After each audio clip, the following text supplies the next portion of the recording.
السلام عليكم ورحمة الله وبركاته. أعوذ بالله من الشيطان الرجيم. بسم الله الرحمن الرحيم.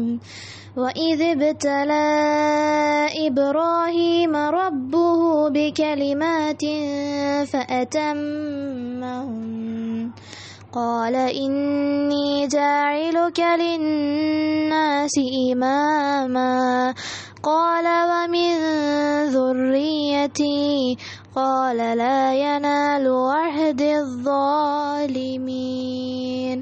صدق الله العلي العليم. أعوذ بالله من الشيطان الرجيم. بسم الله الرحمن الرحيم. السلام عليكم ورحمة الله وبركاته. தஃப்சீர் விளக்கம். சூரா அல் பக்ரா வசனம் 124. வசனத்தின் பொருள்: இப்ராஹீமை அவருடைய இறைவன் பல கட்டளைகள் மூலம் சோதித்ததை எண்ணிப் பாருங்கள். அவர் அவற்றை முழுமையாக நிறைவேற்றினார். அதனால் உம்மை மனிதர்களுக்கு தலைவராக ஆக்கப் போகிறேன் என்று அல்லாஹ் கூறினான்.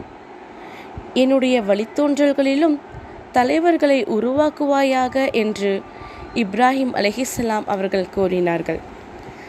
அதற்கு ஆம், அப்படியே செய்கிறேன். ஆனால் எனது வாக்குறுதி உம்முடைய வழித்தோன்றல்களில் அநீதி இழைத்தோரைச் சேராது என்று அல்லாஹ் கூறினான். இந்த வசனத்தில் தன்னுடைய தோழர் இப்ராஹிம் அலைஹிஸ்ஸலாம் அவர்களின் சிறப்பை அல்லாஹ் உணர்த்துகின்றான். இறை கட்டளைகளை அவர்கள் நிறைவேற்றிய போது ஏக இறை கொள்கையின் முன்னோடி தலைவராக அவர்களை அல்லாஹ் ஆக்கினான். இதையே இப்ராஹீமை அவருடைய இறைவன் பல கட்டளைகள் மூலம் சோதித்ததை எண்ணிப் பாருங்கள் என்று அல்லாஹ் கூறியுள்ளான். அதாவது, முஹம்மதே, இப்ராஹிம் அலைஹிஸ்ஸலாம் அவர்களது மார்க்கத்தை ஏற்றுக்கொண்டு விட்டு பின்னர் அதிலிருந்து நழுவிவிட்ட வேதக்காரர்களுக்கும் இணை வைப்போருக்கும் நீங்கள் நினைவூட்டுங்கள். இப்ராஹிம் அலைஹிஸ்ஸலாம் அவர்களை சில கட்டளைகள் மற்றும் தடைகள் மூலம் இறைவன் சோதித்தான். அவர் அவற்றை முழுமையாக நிறைவேற்றினார். அதாவது, அவை அனைத்தையுமே அவர் முழுமையாக கடைபிடித்தார். இதை வேறு சில வசனங்களிலும் அல்லாஹ் குறிப்பிட்டுள்ளான். குர்ஆனில் 4 இடங்களில் அல்லாஹ் இதை பற்றி தெளிவுபடுத்துகின்றான்.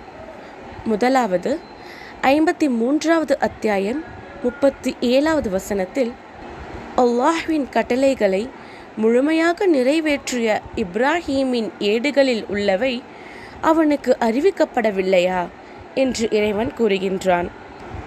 இரண்டாவது 16வது அத்தியாயத்தில் 120 மற்றும் 121வது வசனங்களில் இப்ராஹிம் ஒரு சமுதாயமாகவும் அல்லாஹ்வுக்கு அடிபணிந்தவராகவும் உண்மை வழியில் நின்றவராகவும் இருந்தார்.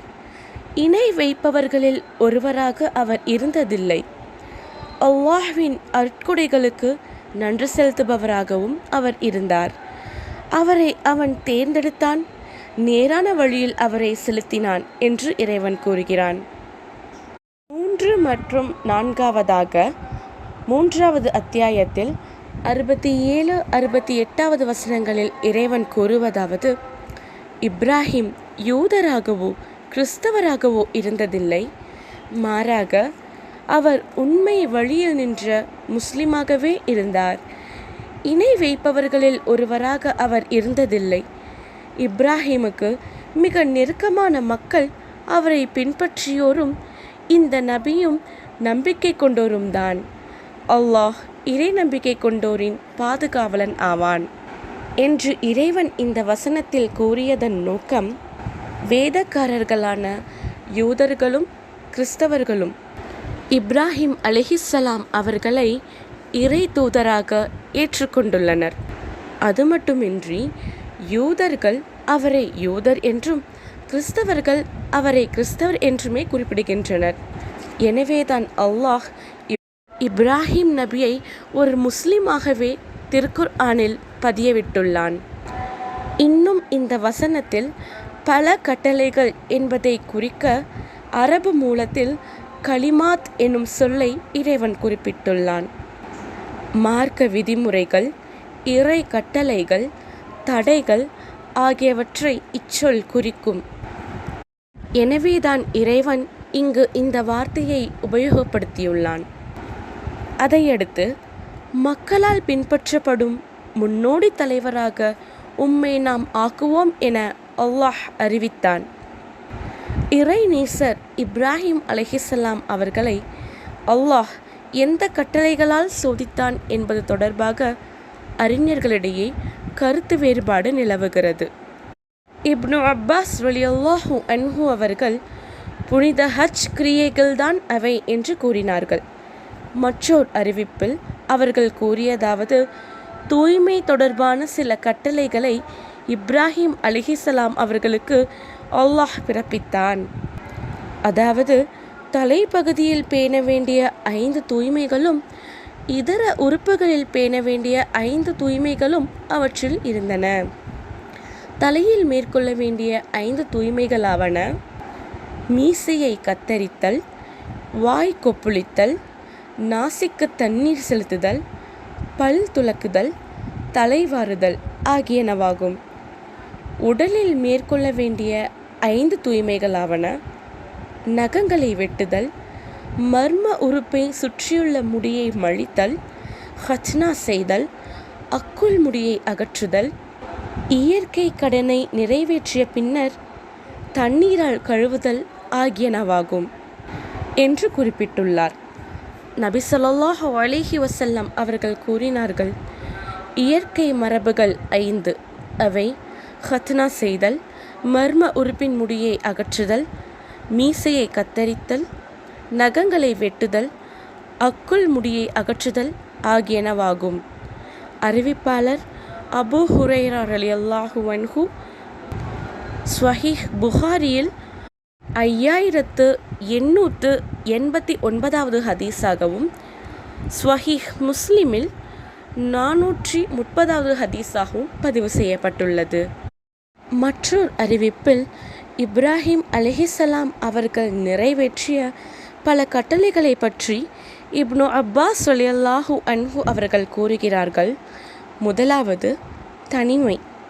தம்முடைய சமூகத்தாரை விட்டு பிரிந்து செல்லுமாறு அவர்களுக்கு உத்தரவிடப்பட்ட போது அல்லாஹ்வுக்காக அவர்களை பிரிந்து சென்றார். இரண்டாவது ஏகத்துவ பிரச்சாரம். நம்ரூத் அரசனை எதிர்த்து ஓரிறை கொள்கையை உறுதியுடன் முழங்கியதால் இப்ராஹிம் அலைஹிஸ்ஸலாம் அவர்கள் பேராபத்தை சந்தித்தார்கள். அந்நிலையிலும் அந்த சர்வாதிகாரியுடன் அல்லாஹ் விஷயத்தில் விவாதம் செய்தார்கள். மூன்றாவது பொறுமை. உயிருடன் எடுத்து கொன்று விடுவதற்காக அவர்களை அந்த நம்ரூத் நெருப்பில் தூக்கி வீசிய போது அந்த பேராபத்தை ஏற்று சகித்து கொண்டார்கள். 4. நாடு துரத்தல். அதன் பின்னர் தங்களை விட்டு பிரிந்து செல்லுமாறு நம்ரூத் உத்தரவிடப்பட்ட போது அல்லாஹ்வுக்காக தமது ஊரிலிருந்தும் தாயகத்திலிருந்தும் நாடு துறந்து ஹிஜ்ரத் சென்றார்கள். 5. தயால குணம். விருந்தினரை உபசரிக்குமாறு அவர்களுக்கு கட்டளையிடப்பட்டது. அதை ஏற்று உடலாலும் பொருளாலும் அதற்காக உழைத்தார்கள். 6. தியாகம். தம்முடைய புதல்வரை அறுத்து பலியிடுமாறு அவர்களுக்கு உத்தரவிடப்பட்ட போது அவரை அறுப்பதற்கு துணிந்தார்கள். அல்லாஹ்விடமிருந்து வந்த இந்த சோதனைகள் அனைத்தையும் இப்ராஹிம் அலைஹிஸ்ஸலாம் அவர்கள் வெற்றிகரமாக சந்தித்த போது அந்த சோதனைகளிலிருந்து அவர்களை அல்லாஹ் காப்பாற்றி, நீர் எமக்கு அடிபணிவீராக என்று கூறினான். அதற்கு அவர்கள், அகிலத்தாரின் இறைவனுக்கே நான் அடிபணிந்தேன் என்று கூறினார்கள். அத்தியாயம் 2 வசனம் 131. இதனை முஹம்மத் பின் இஸ்ஹாக் ரஹ்மத்துல்லாஹி அலைஹி அவர்களும் அறிவித்துள்ளார்கள். இப்னு ஜரீர் ரஹ்மத்துல்லாஹி அலைஹி அவர்கள் கூறியதாக, ஹசன் அல் பஸ்ரி ரஹ்மத்துல்லாஹி அலைஹி அவர்கள் அறிவிக்கிறார்கள், அல்லாஹ்வின் மீது சத்தியமாக இப்ராஹிம் அலைஹிஸ்ஸலாம் அவர்களை சில கட்டளைகள் மூலம் அல்லாஹ் சோதித்தான். அப்போது அவர்கள் பொறுமை மேற்கொண்டார்கள். சூரியன், சந்திரன் மற்றும் நட்சத்திரம் ஆகியவற்றால் அவற்றை தெய்வங்களாக கருதும் மக்களால் அவர்களை சோதித்தான். அதில் அவர்கள் அழகிய முறையில் நடந்து கொண்டார்கள். தம்முடைய இறைவன் என்றென்றும் நிரந்தரமாக இருப்பவன் என்றும் ஒருபோதும் அவன் அழியமாட்டான் என்றும் புரிந்து கொண்டார்கள். உண்மையில் உறுதி கொண்ட நிலையில் வானங்களையும் பூமியையும் படைத்தவனை நோக்கி தமது முகத்தை திருப்பினார்கள். இணை வைப்போரில் ஒருவராக இப்ராஹிம் அலைஹிஸ்ஸலாம் அவர்கள் இருந்ததே இல்லை. பின்னர் தாயகம் துறந்து செல்ல வேண்டும் என்று அவர்களுக்கு அல்லாஹ் கட்டளையிட்டான். அதனால் தமது தாயகத்திலிருந்தும் சமூகத்திலிருந்தும் அல்லாஹ்வுக்காக வெளியேறி சிரியா நாட்டிற்கு சென்று சேர்ந்து விட்டார்கள். அவ்வாறு நாடு துறந்து செல்வதற்கு முன்னர் நெருப்பின் மூலம் இறைவன் சோதித்தான். அதையும் சகித்து கொண்டார்கள்.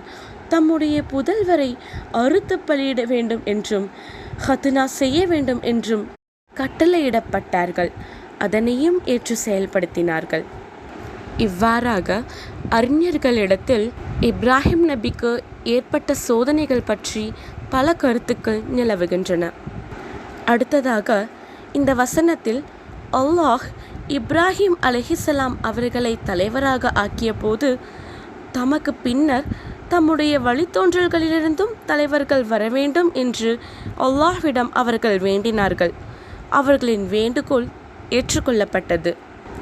ஆனால் அவர்களுடைய வழித்தோன்றல்களில் அநீதி இழைப்போரும் இருப்பார்கள் என்றும் அல்லாஹ்வின் இந்த உறுதிமொழி அநீதி இழைப்போரை சேராது, அவர்கள் தலைவர்களாகவோ பின்பற்றப்படத்தக்கவர்களாகவோ இருக்க மாட்டார்கள் என்றும் இப்ராஹிம் அலைஹிஸ்ஸலாம் அவர்களுக்கு தெரிவிக்கப்பட்டது. இதையே அல்லாஹ் இவ்வசனத்தில் குறிப்பிடுகின்றான். இப்ராஹிம் அலைஹிஸ்ஸலாம் அவர்களின் இந்த வேண்டுகோள் ஏற்கப்பட்டது என்பதற்கான சான்று சூரா அல் அன்கபூத் அத்தியாயத்தில் பெற்றுள்ளது. இப்ராஹிமாகிய அவருடைய வழித்தோன்றல்களில் நபித்துவத்தையும் வேதத்தையும் நாம் வழங்கினோம் என்று 29வது அத்தியாயத்தில் 27வது வசனத்தில் இறைவன் குறிப்பிடுகின்றான். அதாவது இப்ராஹிம் அலைஹிஸ்ஸலாம் அவர்களுக்கு பிறகு அல்லாஹ் அனுப்பிய அனைத்து இறைத்தூதர்களும் அவர்களுடைய வழித்தோன்றல்களில்தான் தோன்றினர். அதை போன்றே அவர்களுக்கு பின்னர் அல்லாஹ் அருளிய அனைத்து வேதங்களும் அவர்களுடைய வழித்தோன்றல்களுக்கே கிடைத்தன. அடுத்து இந்த வசனத்தில் எனது வாக்குறுதி உம்முடைய வழித்தோன்றல்களில் அநீதி இழைத்தோரை சேராது என்று அல்லாஹ் கூறினான் என்ற தொடர் இடம்பெறுகிறது. இது குறித்து வருகின்ற அறிஞர்களின் கருத்தை காண்போம். கதாதா ரஹ்மத்துல்லாஹி அலைஹி அவர்கள் கூறியதாவது, அல்லாஹ்வின் வாக்குறுதி அநீதி இழைப்போரை மறுமையில் சேராது. ஆனால் இந்த உலகத்தை பொறுத்தமட்டில் அல்லாஹ்வின் இந்த வாக்குறுதி சில அக்கிரமக்காரர்களுக்கும் கிடைக்கலாம். அதன் மூலம் அவர்கள் நன்கு உண்டு நிம்மதியாக வாழ்க்கையை கழிக்கலாம். இன்னும் ரபி பின் அனஸ் ரஹ்மத்துல்லாஹி அலைஹி அவர்கள் கூறியதாவது, தன் அடியார்களிடம் அல்லாஹ் கொடுத்த உறுதிமொழி என்பது அவனுடைய சன்மார்க்கமாகும். அந்த சன்மார்க்கத்தை அநீதி இழைப்போர் பெற மாட்டார்கள். நாம் இப்ராஹிம் ஆகிய அவர் மீதும் இஸ்ஹாக் மீதும் அருள் செய்தோம். அவ்விருவரின் வழித்தோன்றல்களில் நல்லோரும் உள்ளனர், பகிரங்கமாக தமக்கு தாமே அநீதி இழைத்தவர்களும் உள்ளனர் என்று அல்லாஹ் 37வது அத்தியாயத்தில் 113வது வசனத்தில் குறிப்பிடுவது கவனிக்கத்தக்கதாகும்.